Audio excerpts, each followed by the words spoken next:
Hey, I'm not surprised, motherfuckers.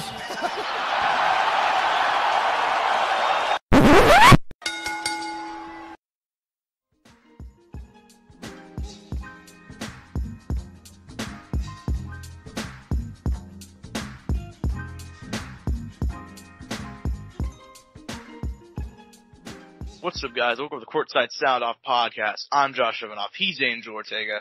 Two sponsors this week, as always, Amazon and Target. We'll talk about them more later. But right now, we're going to get into UFC 244. Masvidal versus Diaz. There's been a lot of talk about this fight. There's been a lot of talk about all the stuff going on outside of the cage.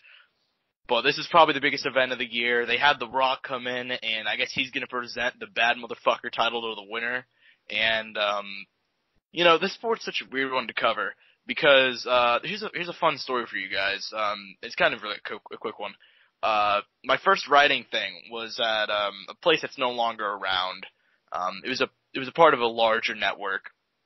But one day they came in and fired more than half of our staff because they were cussing on social media and they were being quote unprofessional, and they fired our editor. He was like one of the best people I know in MMA.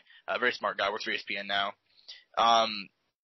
Because they were cussing on social media. And now we're in this world, not even 2 years later, where the UFC literally is having a bad motherfucker title, on the line. The baddest motherfucker, title on the line. So there's literally no way you can not cuss. So I think that's kind of a funny story. Masvidal Diaz, biggest event of the year. The Rock's there. President Trump is going to be there, so, I'm sure Colby's really excited. So we can just get into the fight itself. I'm going to be completely honest. I remember this fight really works. The fact that it's 5 rounds works in Nate Diaz's favor, mostly because of the fact of, he's a cardio machine. He's had time to prepare. He got off the ring rust against Pettis. But in that fight against Pettis, I saw a lot that I didn't like. I know a lot of people were all hyped about his return, but rewatching that fight with no intense vibes or anything, or no anxiety, you can kind of see he's sloppy at times. Pettis in the first round tagged him more than a few times, and Jorge Masvidal has a lot more power than Anthony Pettis does, especially in the punches. I mean, you can argue Pettis with kicks, but still.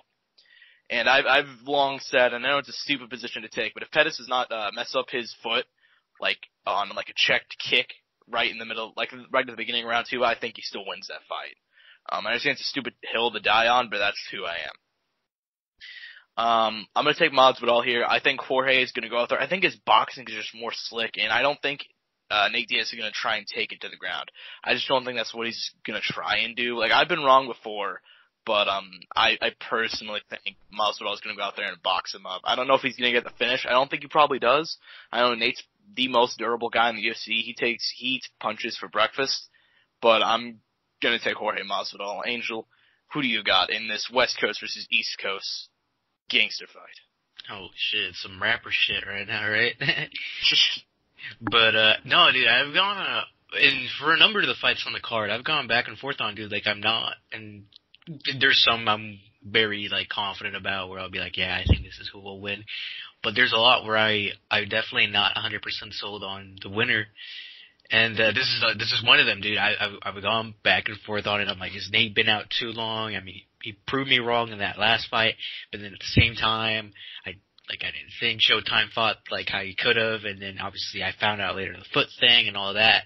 So it doesn't give me any more security on that. And obviously Jorge 2 fat wins recently. Just like that, but then I mean, and recently, and even prior to that, there was 2 losses in between, but prior to that, there was a good little streak there going, and, I don't know, man, I went back and forth on it, an insane amount, and I'm still, stuck in between, because for some reason, I want to give it to Nate, because for some reason, I can see a world where Nate wins it, and for some reason, I can see a world where Jorge wins it. I feel I should just, not go with, the confident answer and go with the answer I'm not confident with in Nate. Because for some reason, I see a world where Nate wins, and it's going to surprise everybody. Because I think he really shouldn't win. It just doesn't make any sense that someone should be out that long and come back and win the baddest motherfucker title, which has a very nice belt, by the way. I don't know if you saw the unveiling for that, but it was actually really nice. I don't know, dude. I think I have to take Nate, dude. He surprises me a lot. I think even in the Conor fight, he surprised me a lot. Just the fact that like the guy does not give up. He is constantly like just there for some reason. He is relentless. He doesn't give up.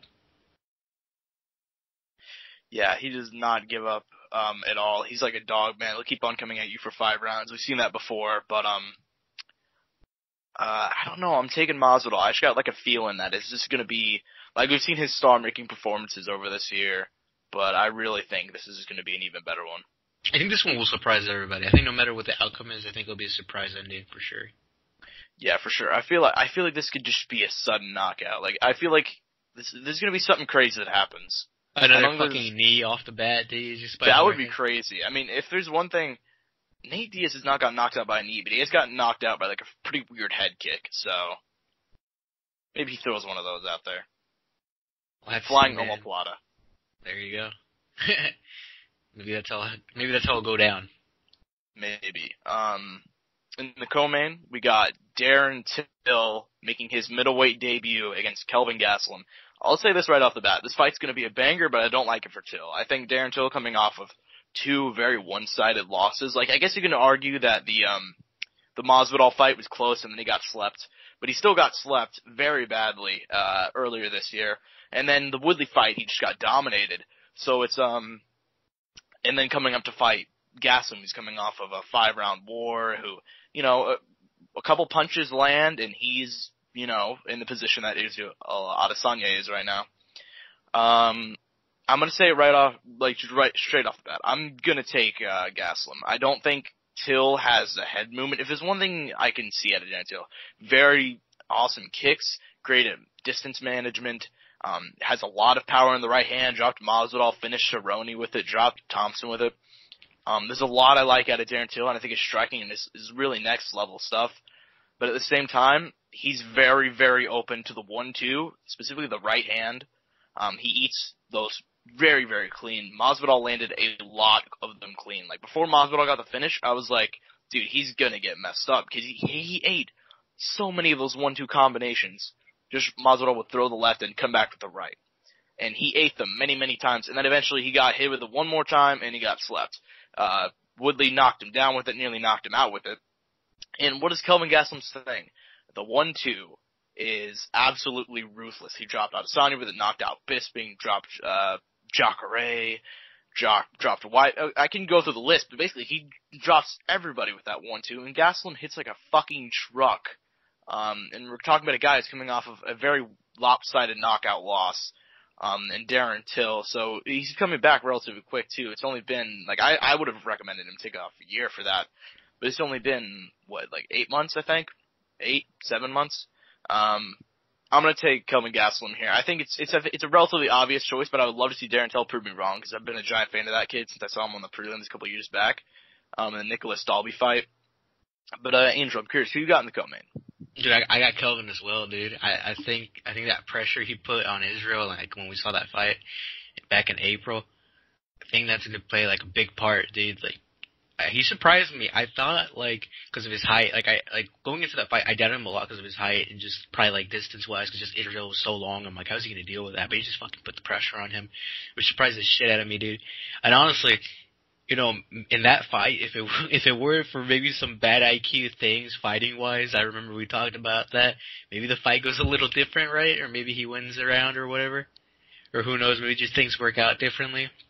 Because he has all the tools to, beat everybody, and it's all there. Like, obviously the striking's there, the ground game is there. Like, he's clearly a talented guy, and I mean, obviously Darren off that loss, just kind of this looks like it's set up for Kelvin for a good victory, in my opinion. Like, it's set up for there. I think if he brings that same pressure he brought before against Israel, because he looked legitimately good. I think, I think in a different world he wins that fight. He just didn't win it in this one, And going forward, I think he gets this win. I don't know if it's going to be via any crazy like knockout or anything like that. I don't want to give that crazy prediction like that right now. But I see him winning this. I feel like he should have this because those hands are nice, man. He lets those hands go and it looks good. He has those hands and he lets them go. Very nice looking hands. He could be a hand model, but jokes aside, we have a couple other fights to talk about. I know there's some that you may not be interested in, but I still want to talk about them, at least a quick glance. Stephen Thompson, Vincent Luque. That's an awesome fight. Vincent Luque is on a tear right now. I don't think it's going to end up well for him. I think Stephen Thompson's going to do, like, a very good job at keeping the distance. He looked really good in that Pettis fight before he got slept. He looked really, really good. He ate a lot of leg kicks, but that's just something that Anthony Pettis always lands. That's not really something that's in Luque's wheelhouse. He's had so many, like, I think he's won, 9 of his last 10, something insane. Regardless, he has a lot of awesome wins. He beat Mike Perry last time. I'm gonna take, Wonder Boy though. I think Wonder Man's gonna go out there, keep the distance, get it done. Rest of the main card, Derek Lewis, Blagoy, Ivanov. I like Ivanov. I think his story is really badass. He, Sambo champion coming out of, Bulgaria. I know he beat Fedor to become the Sambo world champion a couple of years back, 2008 or something. Bellator champion. I know he got stabbed and nearly died. He ended up going to a coma in 2012. Came back, returned to action, and he's made his way to the UFC, and he's beat Ben Rothwell and Tai Tuivasa back to back to get this big fight. I think Derek Lewis taking the time off was a very big deal. I think he needed that time off because he's been so active. I think he gets the knockout win here, though. I think Ivanov is way too hittable, and they both have bad gas tanks, but I think Lewis is going to get the win. Kevin Lee, Gregor Gillespie. Gregor Gillespie is an awesome grappler, and I like him a lot. I like the kid a lot. I say kid, I think he's 32, but he's also probably the smallest 155-pounders, and he's going up against a guy who does everything he does, but probably better, and also a guy that probably should be fighting a welterweight in Kevin Lee. He's a massive guy, so I'm going to take Kevin Lee there. And then my highlighted fight, because normally we'll just talk about the main card, Corey Anderson versus Johnny fucking Walker. Johnny Walker is hilarious, awesome to watch, so much potential, knockout power and everything. Going into Corey Anderson. Corey Anderson, full credit to him. The guy is still on it. He's on a tear, and he doesn't get nearly as much respect as he should, just because his fights aren't the most entertaining. But whenever you beat, guys like, his current stretch, Patrick Cummins, Glover Teixeira, and Ilir Latifi are all very awesome wins. I'm going to take Johnny Walker, though. I think, he's going to finish him probably late. I think that Corey Anderson does a great job at, he's improved his striking a lot, and he stays on you like glue, but I think Johnny Walker is a really, really strong guy. I think he's going to be able to power out of some of those, and it's a 15-minute fight. I think he has power and, all hands to be able to finish it. What do you think, Angel? Dude, this man is insane. He's a showman. If he ever becomes champion, it will be blessed to be here, because it will be entertainment night after night, man. I've seen this man's highlights, dude. This man takes advantage of his length to the max. I've seen him throw elbows, kicks, just out of nowhere just because he's so long. It's ridiculous how he uses, honestly, just great athleticism, just to be honest. That's what it is more than anything. That's what impresses me, the fact that he's not he's learned how to work with his height. He's not awkward with it, so I think that's pretty cool. And, going forward, man, I think we earn a treat here, because I think he'll be something special here not too long. I mean, he already is. He already is something special. But, for the UFC, I think future-wise, I think maybe there's something there. So I'll be taking him here for this one. Are there any other fights you want to highlight on the main card or prelims or anything before we move on to the NBA? Dude, no, I was going to come back and roll back to the Ivanov fight. Dude, I could see a world where this goes either way. 1, the wrestling. 2, the fucking just random hit by Derek, because that's just him. I feel like that's just his personality when it comes to fighting. I feel like he could be getting his ass kicked the entire time. He could be getting completely outworked. He could be getting laid flat on the ground, and somehow he managed to stay up. But if somehow he lands that right hand on that face, dude, it just changes everything. I saw it in that Volkov fight, and dude, that's one of those fights where I know you said the gas tank for both. Just look look at them, Like, if you just look at the guys, I mean, no offense to either one of them. They're both incredible human beings in their own right. But goddamn. I can see that fight going either way, to be honest. Like, if it just plays out slowly and Ivanov just lays on his ass, like, I see him taking it. If Derry just kind of, like, keeps it on the feet somehow, lands a couple nice hits. You said he was a hittable guy, and just lands a couple hits on him, like, straight on. I can see him getting fucked up like that. Yeah, you said look at them. I want to say my man Derek Lewis got into shape. I'm not sure if you guys saw the weigh-ins, but he looks in better shape than he did before. Oh, he did slim down, for sure. He did slim, 100%. He was no, it's because they ran out of Popeye's chicken sandwiches, dude. That's why. Oh, that does make sense, doesn't it? Yeah, that's exactly. We all had to slim down whenever they ran out of those. Yeah, they ran out of those, so he had to slim down too. Okay, that makes sense. I hope he gets back to that title picture, because whenever Derek Lewis is in the title picture, it's infinitely more fun. He's just a fun human being to have around. He's such a fun guy. And right now he's on a losing streak, and I hope he gets the win. Same. Alright, so real quick, I want to talk about something that I did last night. I was at Invicta FC 38 in Memorial Hall, as always, covering the stuff for Courtside Press, because apparently nobody else wants to do it. No, jokes aside, I'm happy to do it. I love doing that stuff. There was a lot of fights on the card that I really, really liked. I liked the card a lot. That's the reason why I went, because I was actually planning on taking off this month, because I've covered for the last 6 months. I've gone to something every single month, and it's pretty awesome. It's also very tiring, because you're going to be there all day. You have some stuff to do during the week. You have to write it up all night and stuff like that. So it's a little bit tiring, especially if all the fights go to decision. And this is the first time in Invicta history in I want to say 8 years. I know the company's been around for a while now. That they've had every single fight on the card go to a decision. And I'll say this much, a lot of the fights are pretty badass. Autumn Norton had a great performance. Tanisha Tennant, Serena De Jesus was an awesome fight. Mallory Martin, Cynthia Arceo was a great fight. Lisa Versosa, Carrie Kennison, awesome banger. The co-main event, which was meant to be a title fight before Karina Rodriguez missed weight, Vanessa Porto and Karina Rodriguez put on a banger, dude. That fight was awesome. It's only 15 minutes, only 3 rounds, so I'd recommend you guys go watch that if you have the time in your day, because it was an awesome fight. Vanessa Porto took that bitch suplex sitting the first round. Rodriguez came back in the second. Then you had an awesome third round with tons of grappling, striking exchanges between probably the two best flyweights in Invicta. I really hope they both get called to the UFC soon. And then the main event saw Kanako Murata, a former Ryzen fighter.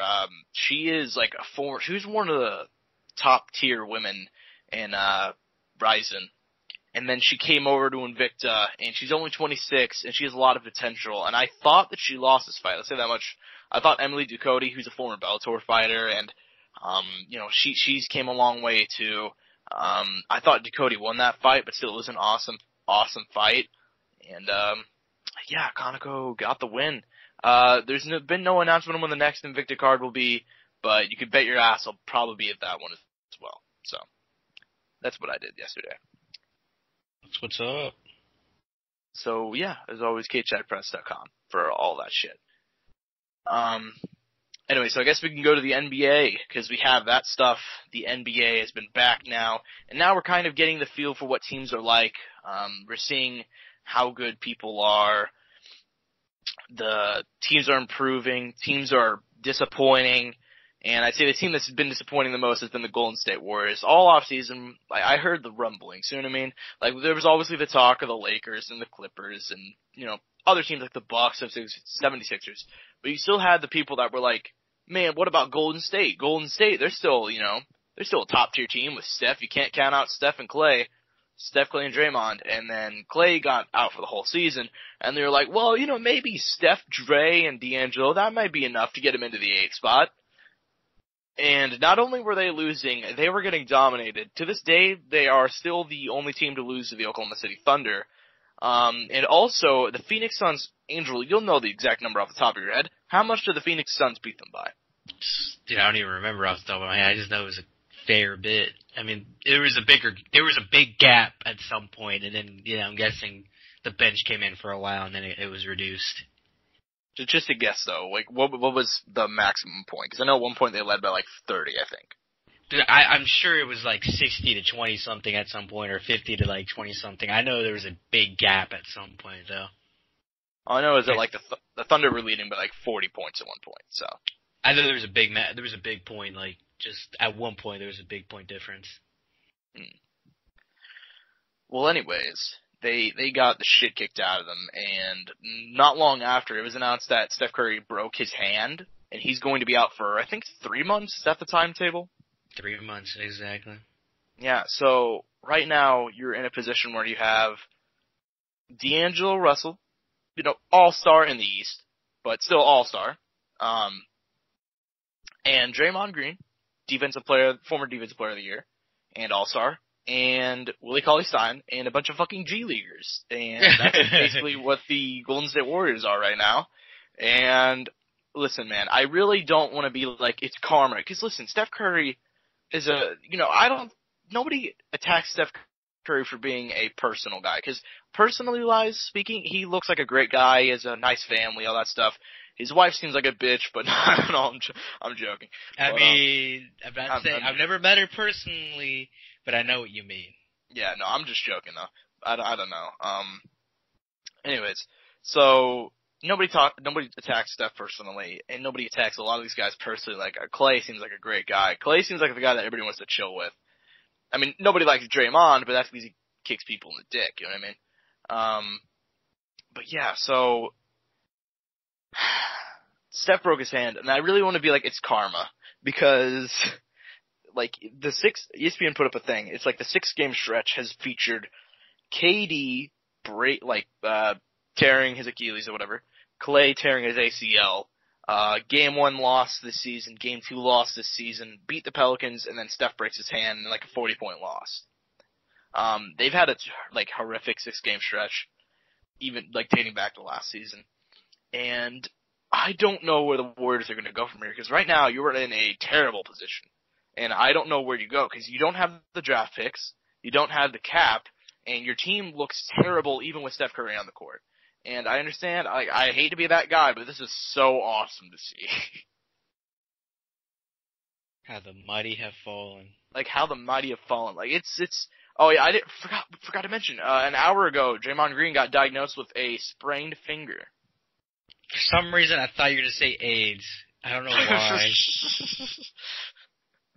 I don't know why. It almost for some reason it sounded like that in my head, but okay. I said Warriors, bro, not Lakers. Oh. So it's like that. So now they have. I've got to ask something though, because I saw this question get raised. If you're the Warriors, Angel, and you're like in charge of the front office, do you keep D'Angelo Russell or do you trade him?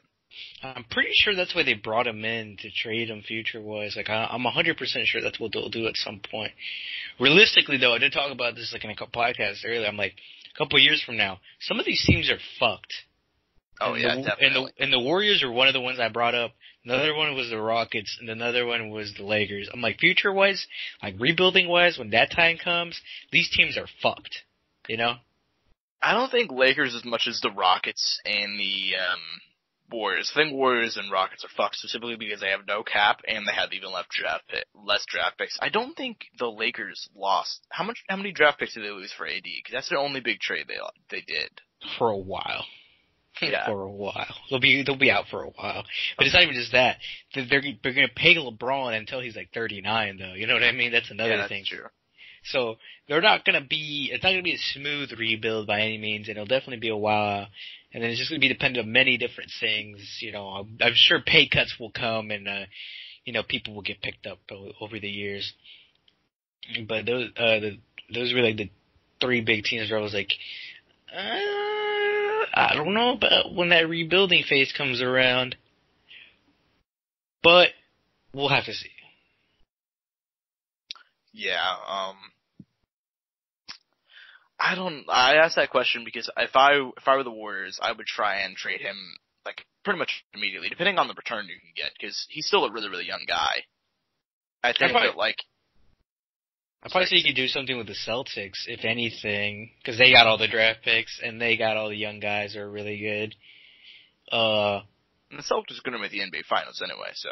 Yeah, and I feel like they could easily get rid of a piece here and there. Like, they're a well-rounded team who has young guys. Because I feel like there's a world where they could give up Brown, maybe a late-round pick, and then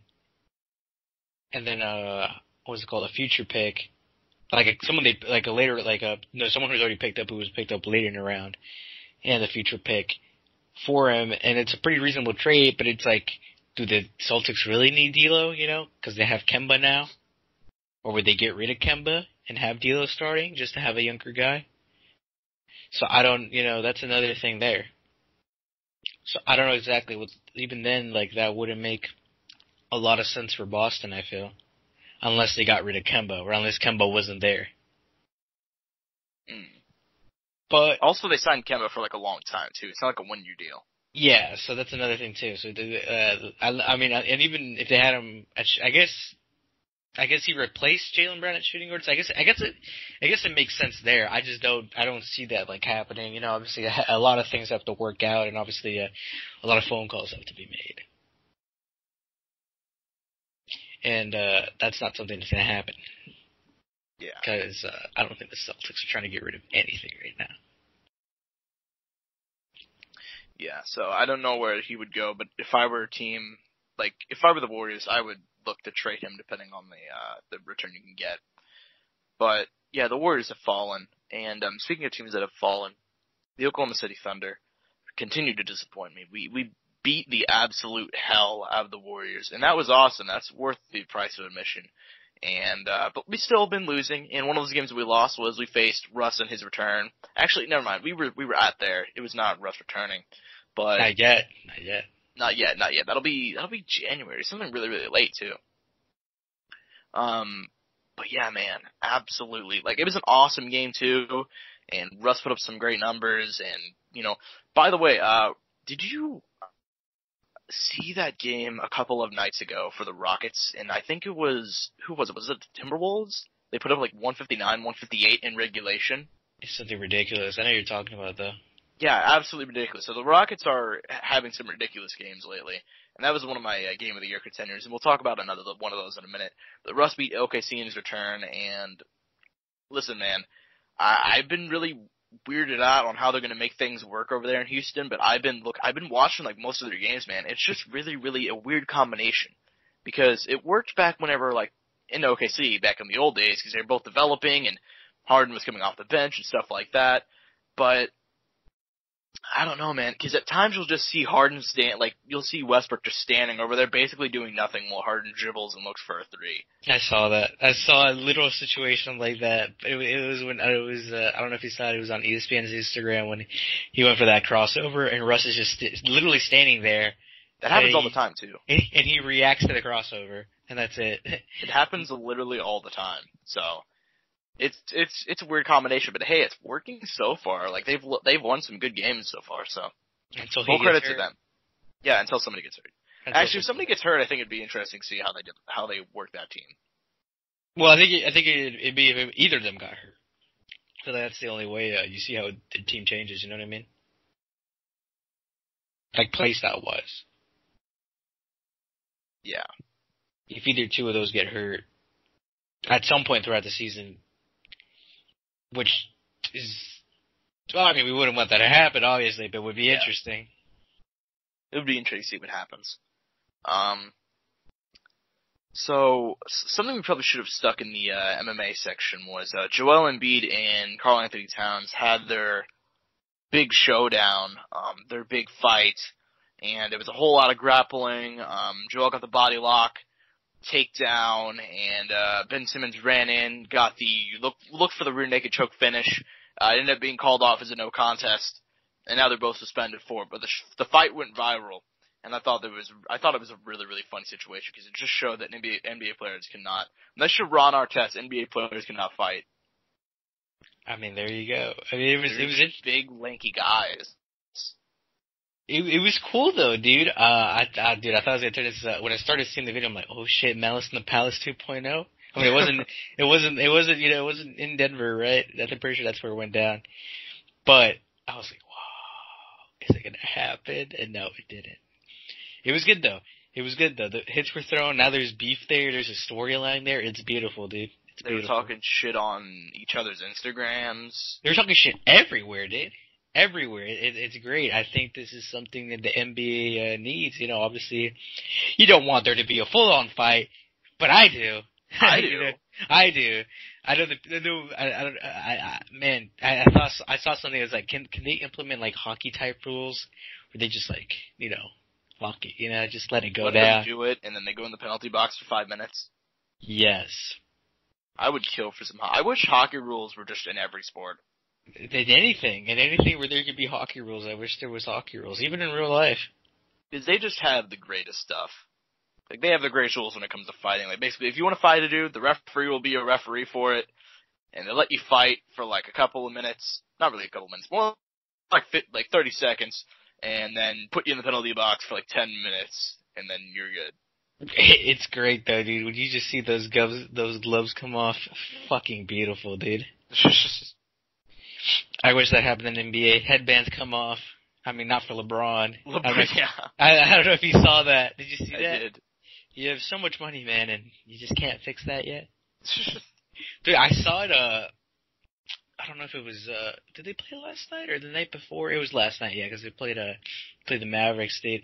And I saw it, dude, and it was noticeable. Because he wasn't rocking a headband. Like, you could see, like, at the front, I was like, man, that is...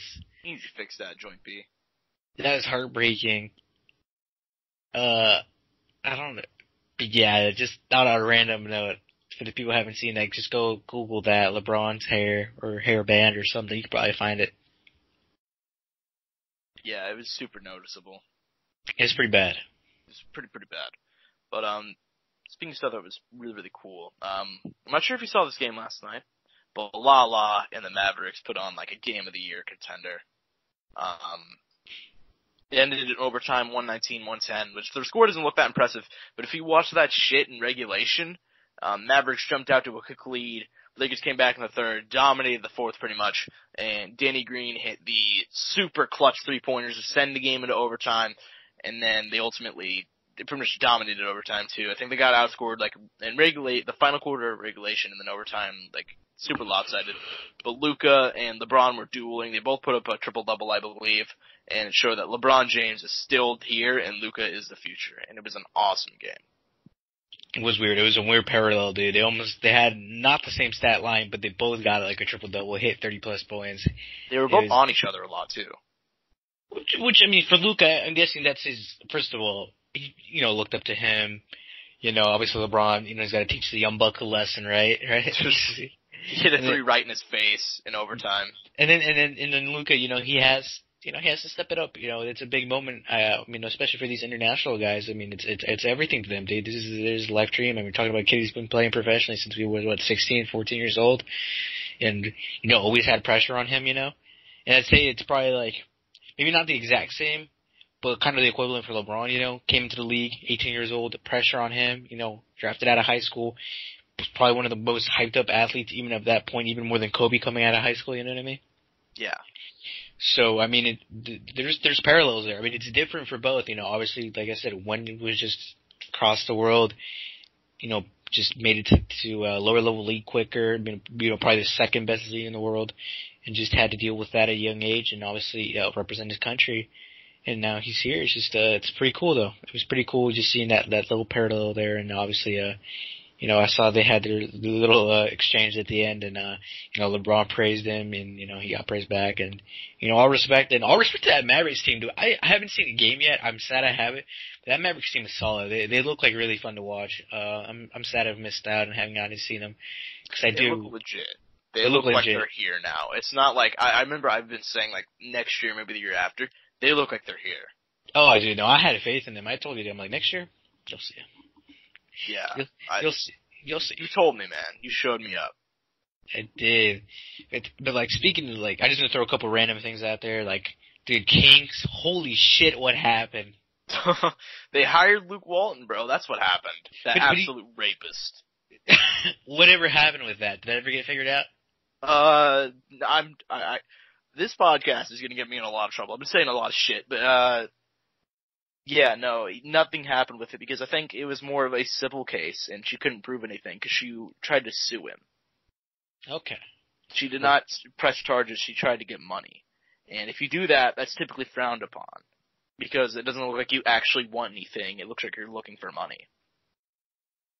Which she literally was, so. I mean, okay, we'll move on. But quick little thing, Kings did heartbreaking because the roster is solid. They were looking good last year. Almost made the playoffs. They were kind of like for a long time I was like, is it be the Kings or the Suns? I'm like, they're gonna make it to the playoffs. Like, they're gonna be the two young teams that kind of make their first entry. And the Kings almost looked like they did it. And to be honest, if, a couple little pieces came in a little earlier, I think that would have happened. Like, there's a world where it happened. It just didn't work out. It wasn't a massive, win difference. They could have easily made the playoffs. So yeah, I've been really confused about that. They took their win recently. I forgot against who. Let me see if I can figure it out here quickly. Against the Jazz, literally last night. They beat the Jazz, 1 point difference. I'm guessing it was a game winner. I don't know. Off the top of my head. I assume so. But yeah, up to that point they were 0-4, now 1-5, and then we're just gonna kind of look at the bottom of the West again. The Pelicans, I mean, Zion's out. They're young. There's no pressure, no hate there. Brandon Ingram looks fucking good though. Let me tell you that right now. Yeah.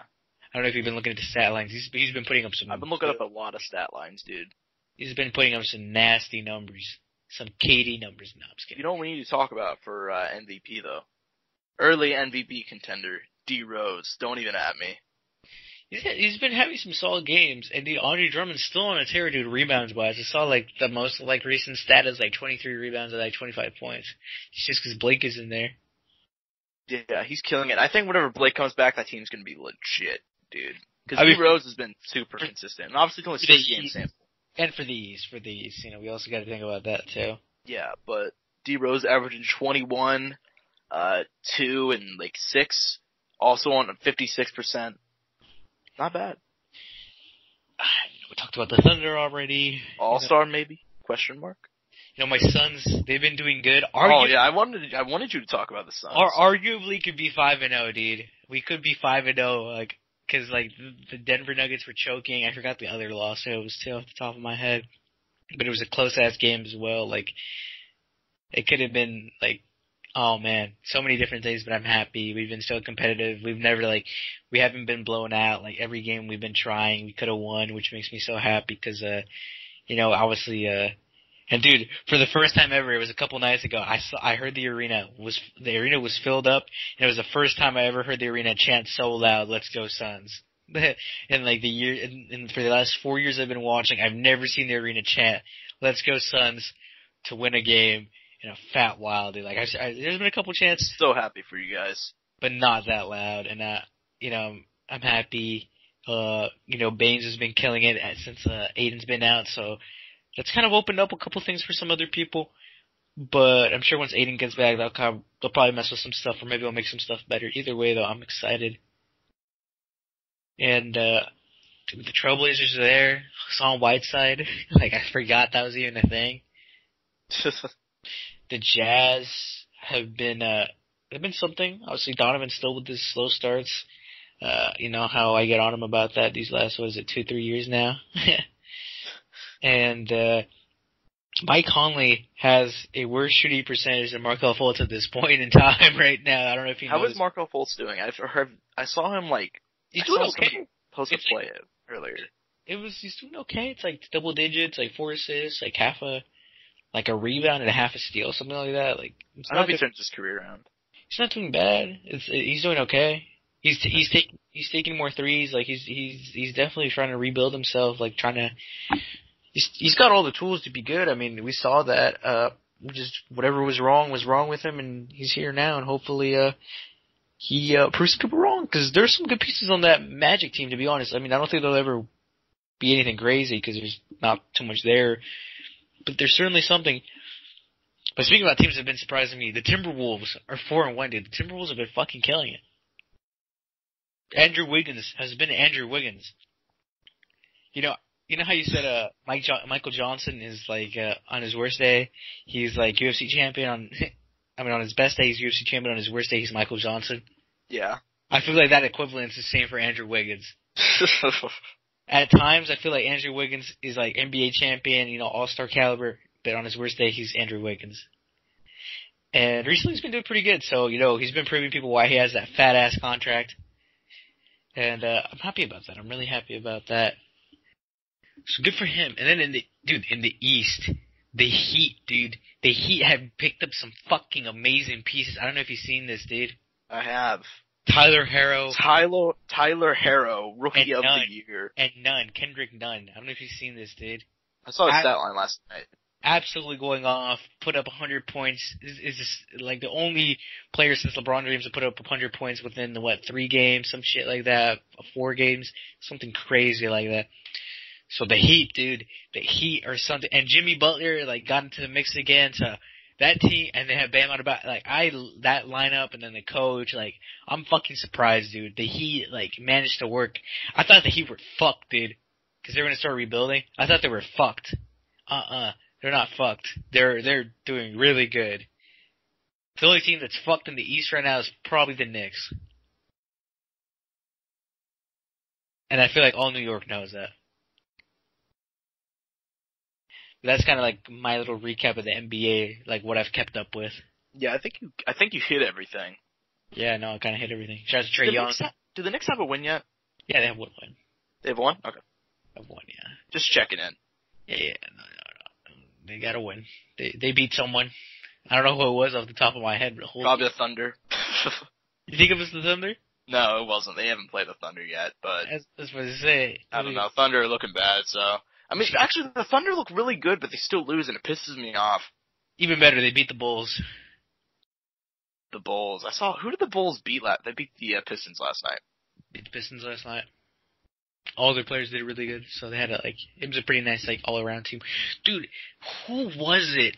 I don't know if we talked about it on the podcast, but there was a really nice win where everybody hit everybody got 10 points. It was a Mavericks win. I don't know who it was against, but they beat, everybody on the team scored at least 10 points.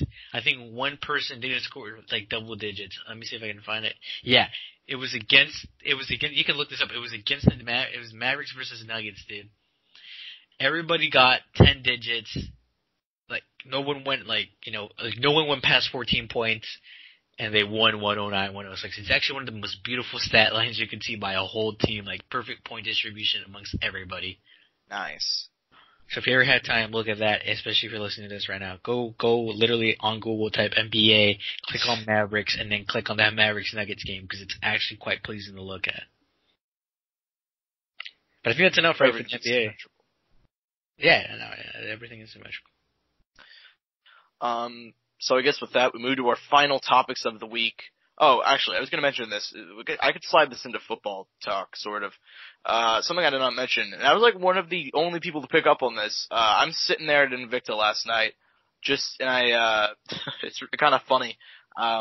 There's this, okay, so the press table is a couple feet away from the cage, probably 10, 15 feet. And then, in front of me is a couple of chairs reserved for the ring boy, Elias Fidoru, and the people who clean the cage. And I see this dude who cleans the cage. He's always this big black dude. He's always there.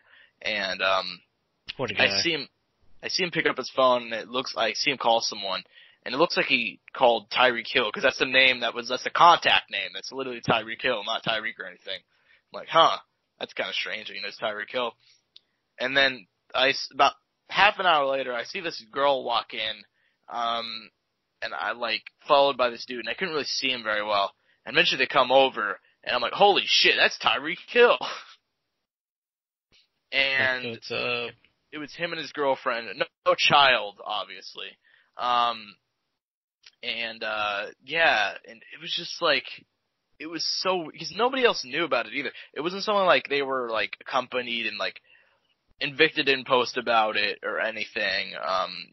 Invicta last time they had a celebrity, which was Halle Berry. They didn't post about her. I mean, they posted about her, but they didn't post about Tyreek.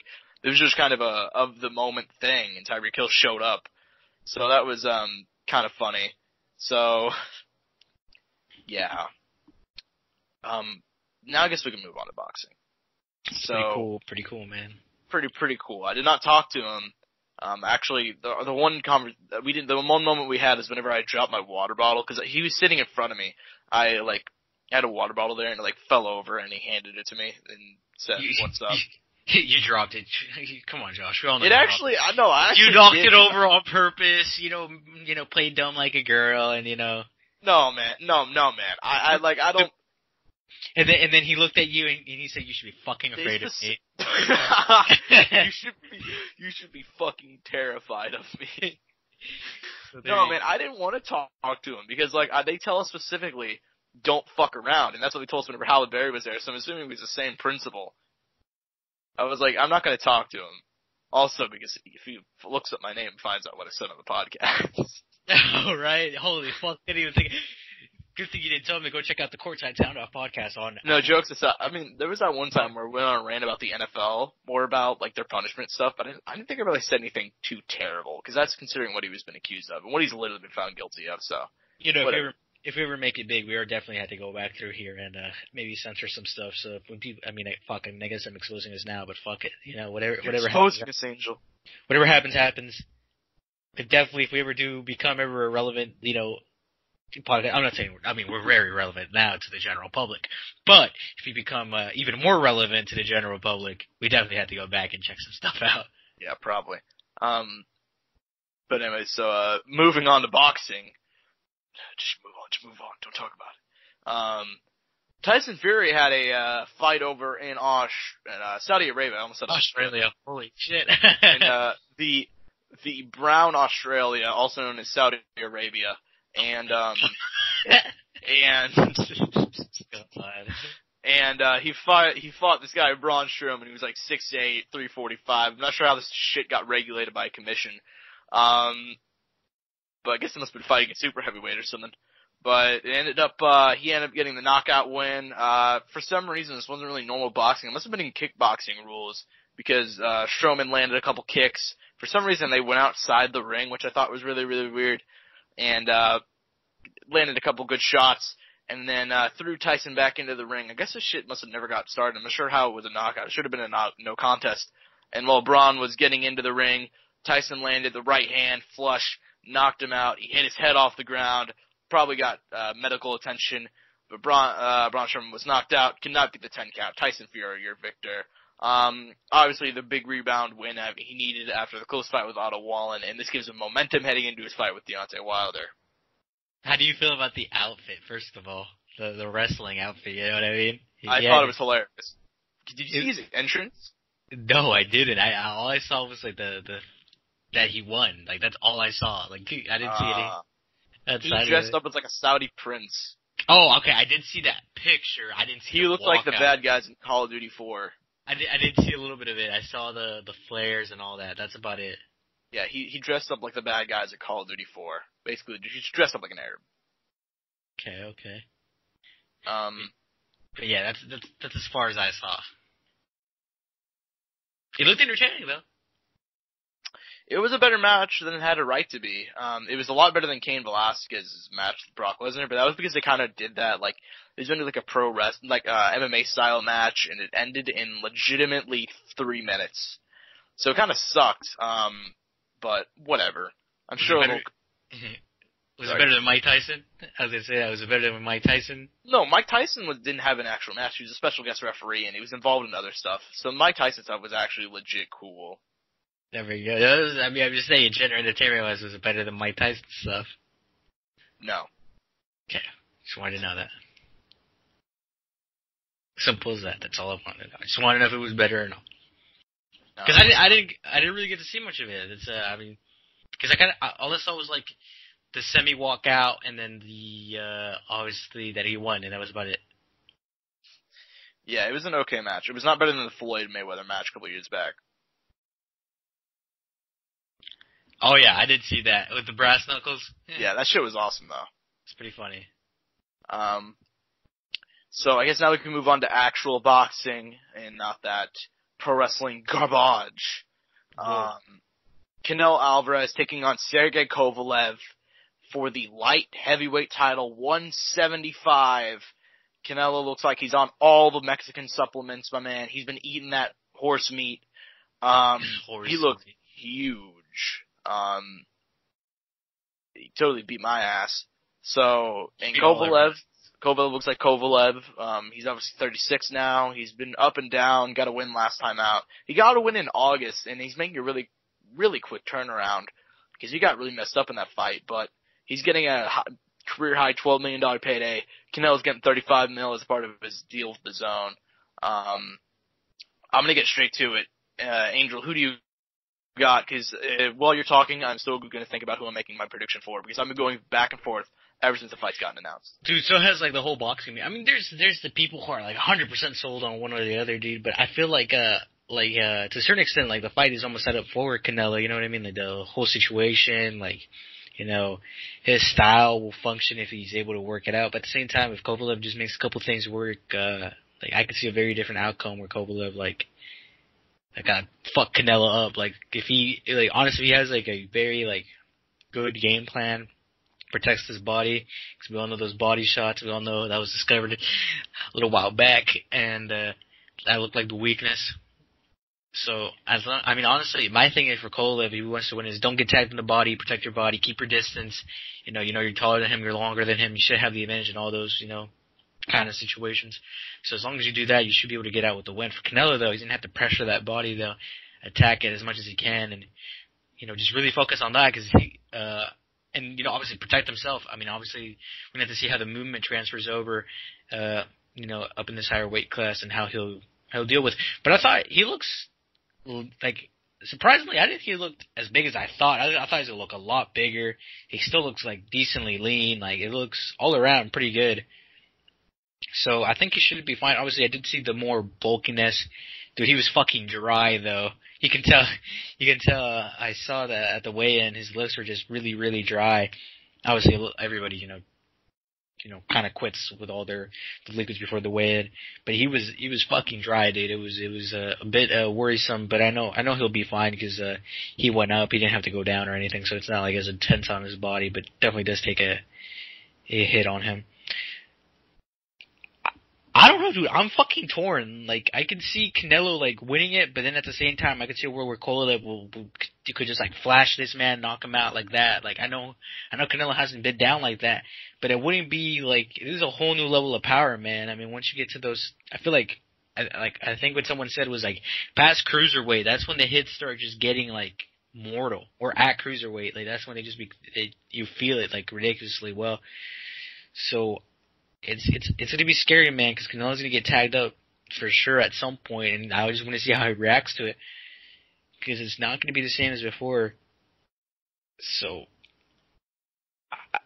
I don't know, dude. I'm not 100% sold on a victor yet. Like, I've gone both like crazy back and forth on it. Like, this fight is set up for it's set up for Canelo, but there's a lot of things that could go right and wrong for one or the other. Yeah. I don't know, man. Like, I've gone back and forth so much. And you make a lot of good points about his body, and I think, here's the way I'm thinking it. I think this fight happens 4 years ago. Actually, not even 4. I'd say 2 years ago I'd take Kovalev. Straight up. Probably pre-loss. Let's be real. Pre-loss, right? So 2 years ago. Well, right? I'd say pre-Alvarez loss, because I think the Ward fights, I thought he won the first one, and the second one was controversial because he got hit in the dick. So. I mean, but yeah, well, however you want to put it, it happened, it is what it is. I was just saying pre-loss, like, general, like, no loss, okay. What yeah, that's fair, but in specific, the Alvarez loss, because he got knocked out on that one. He turned it around, though. He came back and won it unanimously. Yeah, and then he beat Yard. But the Yard one, he also nearly got stopped in. So we saw his heart. Surprisingly. Yeah. Big thing. listen, man, it's so conflicting because Canelo's younger. He has a lot of power, especially in the body shots. We saw against Rocky and we saw against Liam Smith and stuff like that. So, but I'm thinking Kovalev is going to put a really smart performance on. I think he's going to use his jab a lot. He has a devastating jab. He knocked out Yard with the jab last time out. I think he's going to use his jab. I think he's going to keep the distance. And I think we're going to see just the big, difference in, reach and height that, Kovalev has. Kovalev's going to have, actually, I don't think he has that much on reach. I think he only has a couple inches. But I know that he's definitely at least 3-4 inches taller. I think he's going to be good at keeping the distance. I think he's going to keep Canelo off of him. And I think Canelo's going to win via split decision. I'm not joking, man. I think straight up there's no chance Kovalev wins the decision. That's just the way it goes.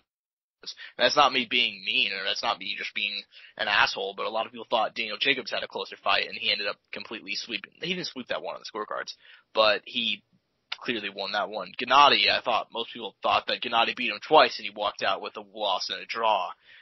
Obviously there's other examples. Cotto fight was close, and he ended up wiping the floor on the scorecards with that one.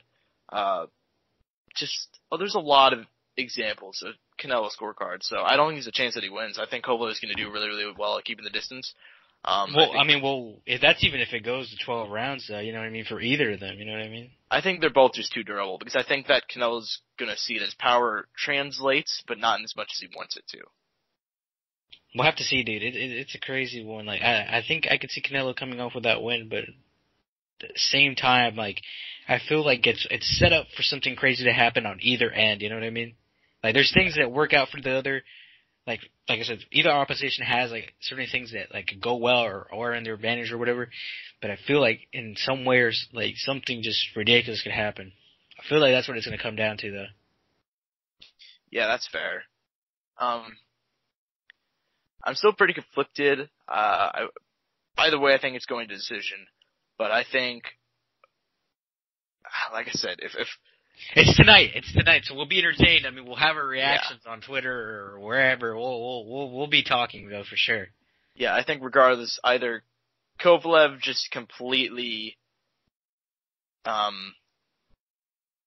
does well and still loses a decision. I'll just take Canelo by decision. I've been beating around the bush. I think it's Canelo via decision.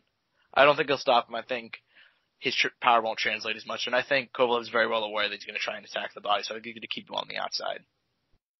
Yeah, I mean, who knows? Maybe he'll just be ignorant to it, but I mean, if you're smart and you know what you're doing, and I mean, I don't think he's a dumb person by any means boxing wise, so he should protect himself there. So I think chin wise he's safe, right? So just protect the body. I don't think he's gonna get chinned. Yeah, no. Chin wise he's safe. That's what I'm saying. So just protect the body. Also, he's coming back after a super short layoff, where he got beat up a lot. And there's a pattern of guys who get knocked out or getting close to knocked out, been through a war, they'll get slept the next time out because they did not have the proper time off and the proper, He's coming off a mini war, not necessarily an actual war, but a mini war for sure, right? He did nearly get stopped multiple times. So that's what I'm talking about. Yeah, no. That's what I'm saying. It was a mini war against, Yard. Yeah, so that's fair. But, I don't know, man. I don't think he does that. I don't think he gets chinned, though, because as good as Canelo's power is, it's not as good as we all talk about. Elvis is not going to take it the wrong way, because we all know he hits hard, but he does not get many stoppages. No, not as recent, but that's because the opposition's also gone up recently, too. That's true. I'll say that, because the opposition's gotten better, and the guys have been more durable and, better. That's fair enough, but the last time he actually knocked someone out was Amir Khan a couple of years ago, and I don't think he's going to knock out Sergey Kovalev. Well, Amir Khan has that glass jaw. Put some respect, okay? That man... He's a good fighter, but the jaw was there, dude. Chin was there. Yeah, that's fair enough. Yeah, no, and it's, we have Brian Garcia on the undercard, some other talented people, but, I think, for that card, that's that. Quick little thing, though, we can put this out there. FaZe Sensei is officially no longer on, at least to what we were aware of, with the undercard of the Logan Paul versus KSI fight. Absolutely heartbreaking.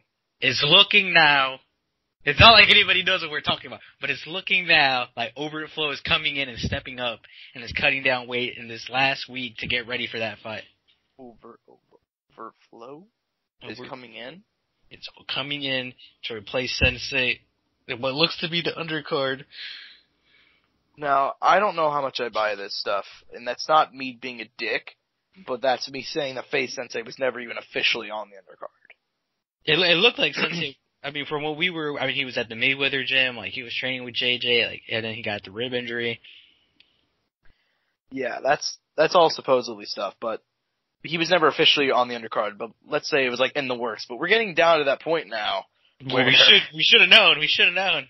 Yeah, we should know. But we still don't. So we still don't know. I mean, fuck, dude. We won't find out till next week. Next week, we might just be in for a fucking treat. I mean, boxing undercards are differently than MMA ones, where, like, boxing, a lot of the lower level stuff, they won't even, like, announce until, like, pretty close. So I guess we're getting to that point, right? Yeah, but I would have think at the very least they would have done it earlier this week, because at this point they're getting to the point where they're going to fly them out to, Los Angeles for fight week. I mean, they're probably already there, realistically. Yeah. So I mean, he even knows.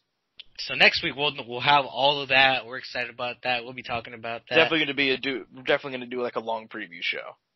Yes. Probably. So maybe some live reactions. Fuck. Maybe. We'll have. Because I don't want to spoil anything, but I was going to talk to you actually outside of the podcast about live stuff. But I noticed that Podbean has a live show option. So. Oh snap. Yeah, we might have to look into that, fellas. No guarantees, because I'll have to figure out how all that shit works. But that'd be pretty dope. We'll figure it out. If we get that happen, that'd be pretty damn cool. But yeah, we'll have that. We'll have coverage of that.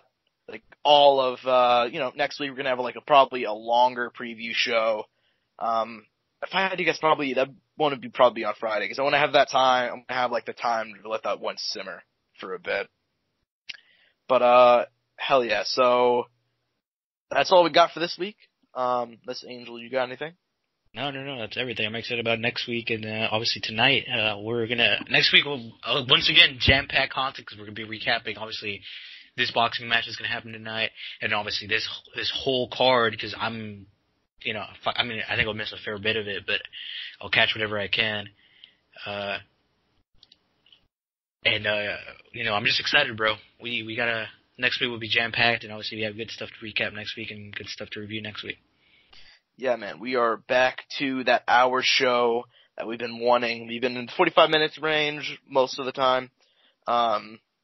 So yeah, now we're gonna wrap up here.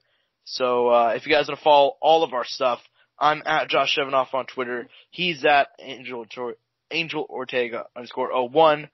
At Courtside Sound 1 on Twitter. At Courtside Soundoff on every other device.